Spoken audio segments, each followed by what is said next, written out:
I gotta say, there's a good thing about this like COVID comedy we're doing right now, because if you can't hear, you can turn the volume up, and if you don't like it, you can turn me down. You wouldn't be the first. But guys, as you heard, I'm Tavis Aikman. That's right. Finally, you can put a name to the guy you see on the bus and refuse to sit beside. It's okay. It's okay. I get it. I get it. I've got a look you'd call like post-homeless. Like, good for you. You got back on your feet. Now, if you could do it again.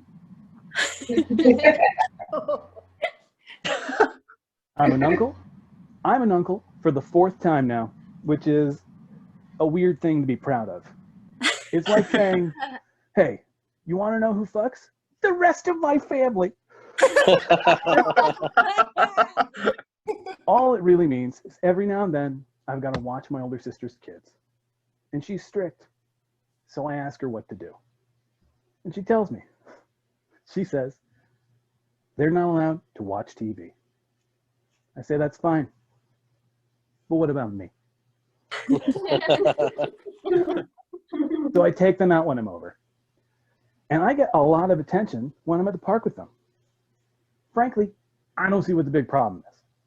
So what? That it's a dog park. They're on leashes.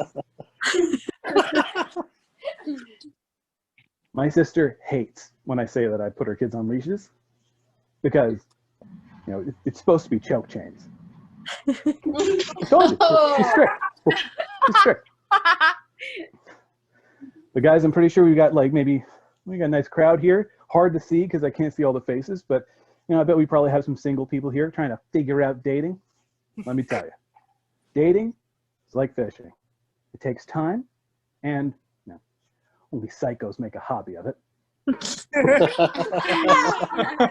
Hey, look, some of us are just catch and release. That's how it goes. Others like to eat their catch, and we call them Jeffrey Dahmer. So, I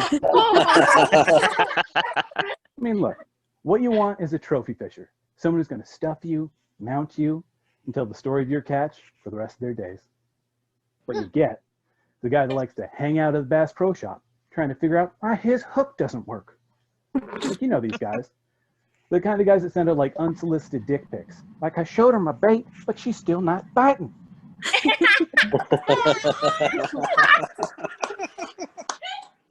Or guys, you know, that basically they post like public messages on Instagram, like, oh, you're so beautiful. You came over here, I treat you like a princess. You never leave. And he's not lying. He's not. Because, princess, he's going to lock you up in a fucking dungeon. Okay? Those guys get mad at me for saying it. But all they tell me is, bros before house. Bros before house. But it's not even the full saying. The full saying is bros before hoes. Okay? Unless you're psychos. So, but, and, you know, like, look, men are menacing. Hell, that word starts with men. Even it knows what's scary about it. Like, how many of you, when you're walking home at night and you see a dude walking up towards you, how many of you grab your keys in your fist like you're going to have to unlock an ass whooping?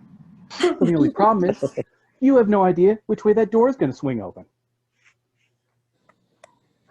Like, I've got two sisters. So I can only imagine how much scarier it is for them when I steal their keys.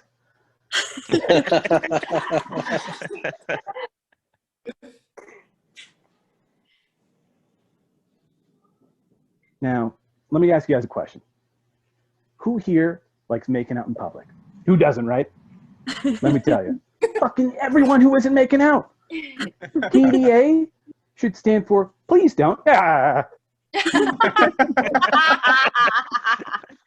Like, it's not just like that they do it, it's where they do it, because they choose the worst places to do it, like public transit.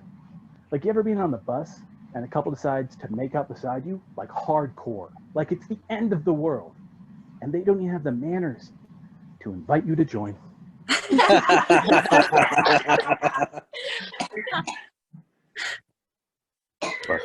Some of you may be saying, well, then just don't look. But it's not like I'm deaf trying to read their lips. That's a pretty intimate conversation. Like if I avert my gaze, it's still just wet sounds, like they're eating with their mouths open. But the only thing they're devouring is a sense of decency and whatever was in her teeth. It's horrible, right? Something I think is almost as bad, I like to call PDMMA. It's a public display of mixed martial affection. If you're not sure what I mean, it's okay. Your imagination serving you well. But I'll give you a quick example, just a quick example, okay? A few steps. Step 1, take your dominant hand.